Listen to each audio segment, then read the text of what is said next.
Hello guys, welcome back. In this video I will share my IBPS PO Mains Shift 2 experience.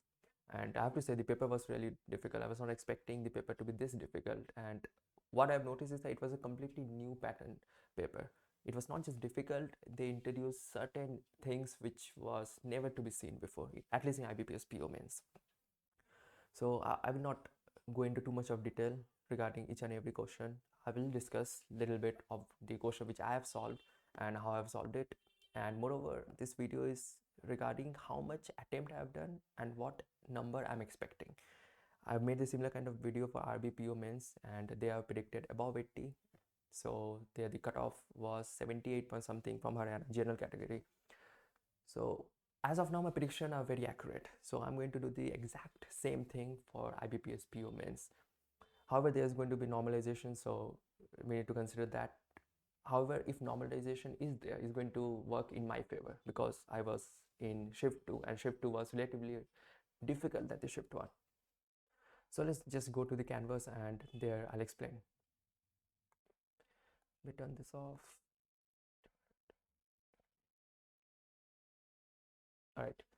So this is canvas. As you can see, I made a structure where is my shift number, IBPS exam name. Basically, these are the subjects, right? 4 subject and 1 descriptive. Just call it a part of English.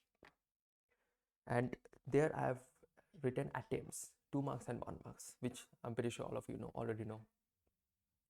So when it comes to reasoning, what I think is that reasoning was on easier side. It was very easy, especially that one puzzle. It was a puzzle about, parallel row puzzle. 5 people are studying. I've seen more difficult puzzle in pre, but it was very easy puzzle. If you know how to just visualize different clues, it would not give you any trouble. It was very easy. So I've done that. Along with that, there was 2 marks input output. That was again very easy. However, I didn't manage to solve one question. I did solve only 4 questions because towards the end of the session, of the reasoning session, I have only 15 minutes left, and I thought the best thing I can do to utilize this 15 minutes is to solve 2 marks question. So I would have gone for any 1 marks puzzle as well. But even if I could have solved that, it might have took me 15 minutes and still I would have got only 5 marks. But because I chose input output, I did manage to get 8 marks. So that was a good decision. However, I did manage to solve the last question. Input output, it was easy, but it was time consuming because you have to do all this calculation. Then you have to, I believe it was in odd number gets opposite and then even number -3. Same with the alphabets. Numbers are in ascending order and the alphabets were in descending order. So let me check whether it's recording or not, otherwise all of my efforts would be gone. Okay, it is recording. Perfect. So okay, so that was for the input output. And then critical reasoning was easy. I've solved 3 critical reasoning questions. I'm pretty sure it's going to be correct because the options were very straightforward. Because all the other 3 options were completely talking against it. So there can be only one option. I tried to solve one inference based critical reasoning. However, that was very complicated, so I didn't solve that. But rest of the critical reasoning, 3 critical reasoning question, I've solved it, and it was good, easy. So reasoning was easy. And what else was there in reasoning? It was the action sense. Again, very easy. The action sense, if I recall it correctly, then the pattern was something like this, this, this, and this. This was the pattern. It was 4, 4, 4, 4, and 4, or maybe 6. I might be wrong something. So this was more or less the pattern. So it was good. Easy question. So reasoning was overall easy, and let's talk about my attempts. I have attempted in total 18 questions. Yes, I've attempted in total 18 questions, and out of 18, 11 questions are of 1 marks and 7 questions are of 2 marks. And I have one doubt in one question. However, I did talk to ChatGPT and ChatGPT said is correct. My assumption was correct. So in Silox, I want you to confirm in comment section if you have done it.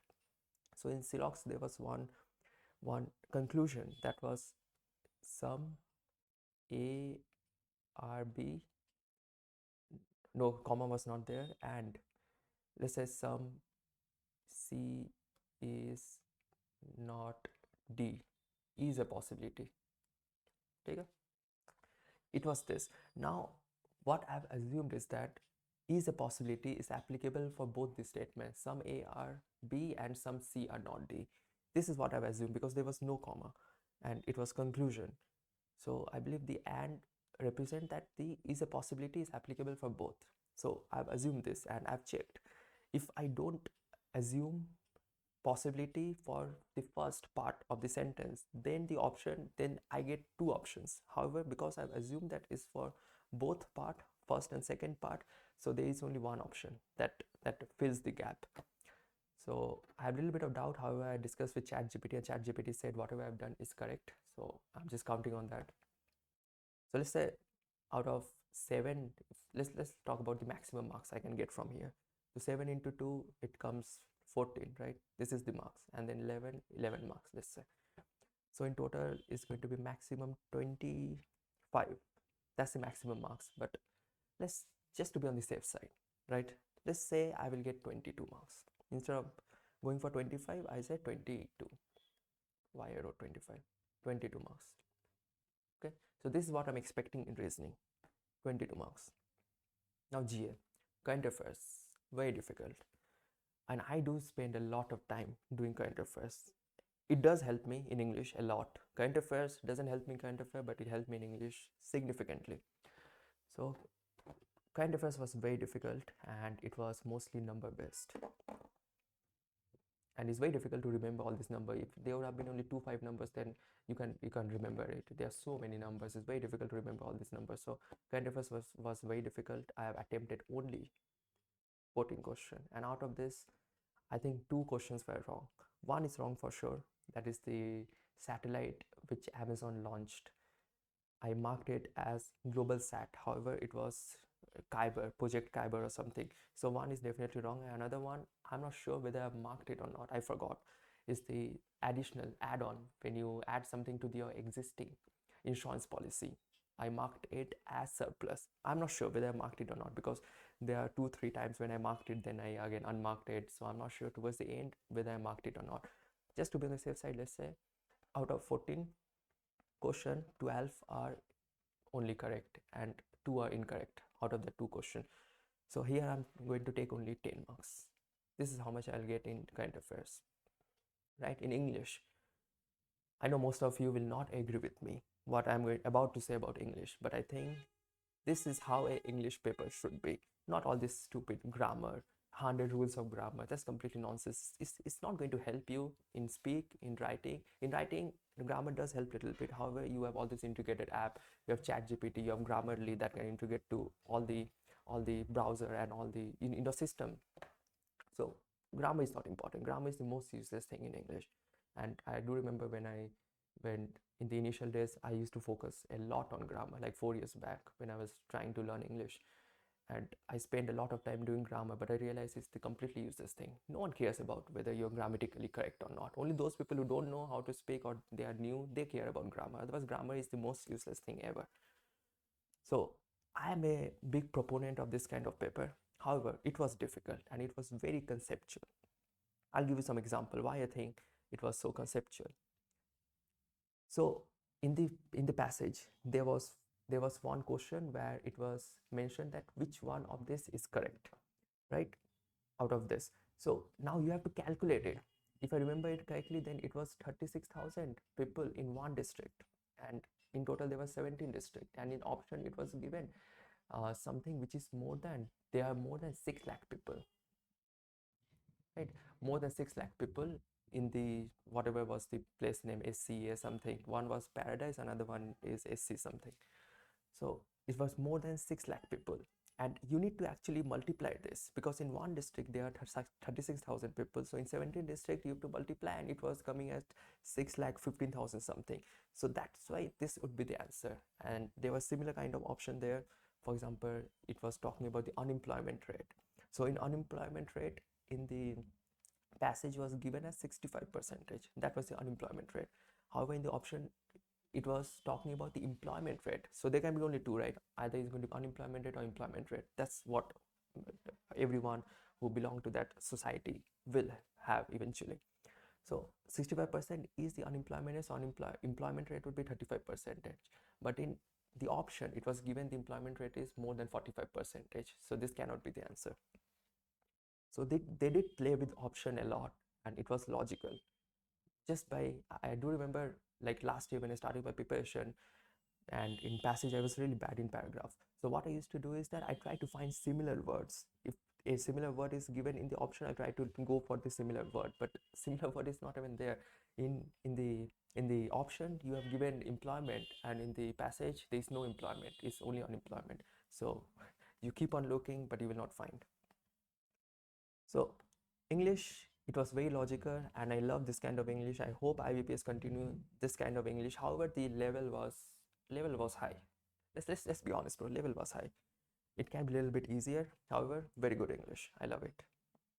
So in English, I genuinely don't understand how many questions I've attempted. I remember I attempt all the 5 questions of 2 marks, and in 1 marks, I don't know how many questions I've attempted. I attempted a lot of questions, but not sure how many. In the second paragraph, second passage rather, I've attempted all the question despite 1 question, because I didn't understood what it was very confusing. So I didn't attempt. So 5 question of 2 marks, and then 1 marks. I have no idea how many where which I have attempted. So let's say 24 marks. This is how much I will get in English. 24 marks. Okay. So this is for GA. This is for English. Now quants. Quants was very difficult. Let's be honest. I mean, I think beside reasoning, everything was difficult. English was, I would not call it difficult. If you just not try to mug up grammar rules and you actually try to read passage, the English was very logical. However, it was confusing, extremely confusing. I'll give you one more example why I think it was confusing. In the first passage, there was there was something, a line given in italics. The meaning of that was they are really far in terms of disparity, economic disparity. One is rich, paradise is extremely rich, otherwise the another one, SCCA, was extremely poor economically, not distance wise. Now in the option, there were, you will find 3 options, right, in the statement. So the first one was exactly talking about that. It is in economy wise or income wise disparity. So that was the answer. Second was talking about the distance. So that was not the answer. It's obvious and expected. The third one was again talking about the distance. However, now it was talking about the culture distance. Culture difference. One culture of one place is completely different than the culture of another place. There is a huge disparity on the culture. But this was not the answer, because when I read again the italics, I realized it's talking about economic disparity, not the culture disparity. And those people who didn't really pay focus on this is going to mess up. So English was very, very challenging in a terms that you need to be very cautious while attempting the questions. You need to be very focused, and it becomes very difficult because you are already feeling low after your low attempts in GA. If you focus on accuracy more, if not, then I'll tell you one incident. In GA, towards the end, I went to washroom. It was like 7 minutes left for the new section. I went to washroom, and my seat was towards the end, so I have to walk all the way to go to the washroom. And while going, I look at few computers. Of course, you have to look at it, right? So I look at few computers, and I've seen only like 70% of the computer which I have seen, it was all green. Like almost 90% of the questions were green. And it was so weird because I do understand how difficult GA was. And these people, they just marked all the questions. So it was so weird for me. So if you focus on accuracy, then you must be feeling a little bit of demotivated after GA, and it will affect your accuracy in English. So English cutoff is going to go extremely low for sure, because most people just mug up. They just try to mug up English, all these rules of grammar. I hate grammar. I don't even know, bro. Beside noun, I don't know what is verb, what is preposition, punctuation. I don't know. I know nothing about it, and I don't want to know because it's completely useless. Now quants was very difficult. Of course, I wasted almost 18 minutes on that DI.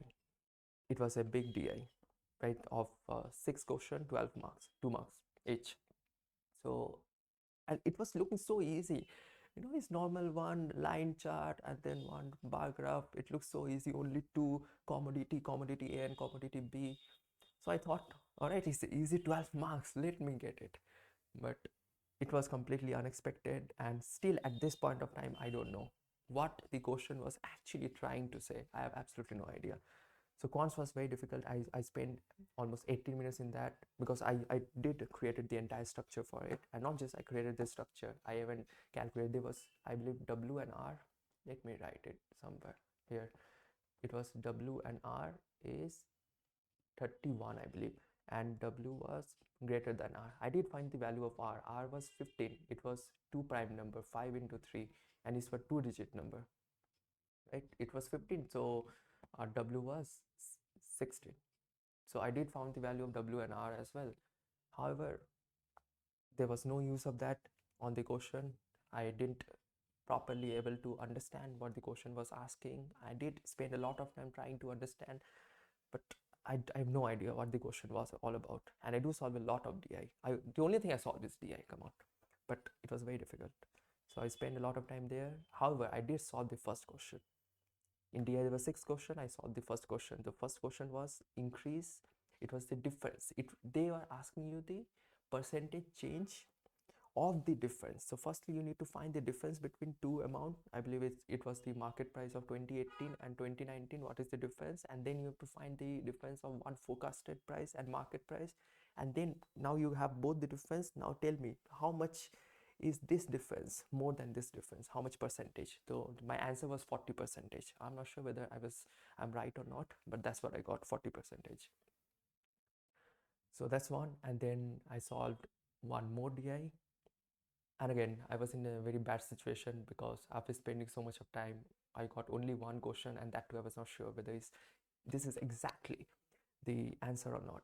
So I was in a dilemma, and I thought the best thing I can do with the time left is to go for 2 marks question. There was one caselet of 2 marks. In total, 3 questions, right? 2 marks each. So in total, I thought if I solve this, I will get 6 marks, or I can go with the profit and loss DI. Because I don't practice arithmetic so much, I'm pretty sure I would be able to solve that. However, even if I would have solved that, I would have got only 5 marks. So I thought, okay, the best thing I can do is go with caselet 2 marks. Caselet was a little bit confusing. However, it was not that tough. It's okay. Caselet was okay, and I did manage to solve it. So there I solved the caselet, and then not much time left after that. I believe only 5 or 6 minutes left. So I solved one number series. Yeah, solve one number series, and that's it. So in total, my attempts in quants is really bad. Our paper was difficult, so it's okay. I attempted one question. In total, I attempted 9. So one question of 1 marks, and then 4 questions of 2 marks. That one caselet, 3 question, and the one question, which I'm doubt whether that would be right or not. I think it should be right, but again, we never know. So in total, if I do 4 into 2 is going to be 8, and then 1 marks, total 9. Okay, so this is the mark, sorry, this is not the number of attempts. So total 9 marks. I don't know what to expect. Let's say, just to be on the safe side, let's say 6. This is how much I will get. I'm pretty sure it's more than enough to clear the cutoff at least, but I will get 6 in quants. And then descriptive,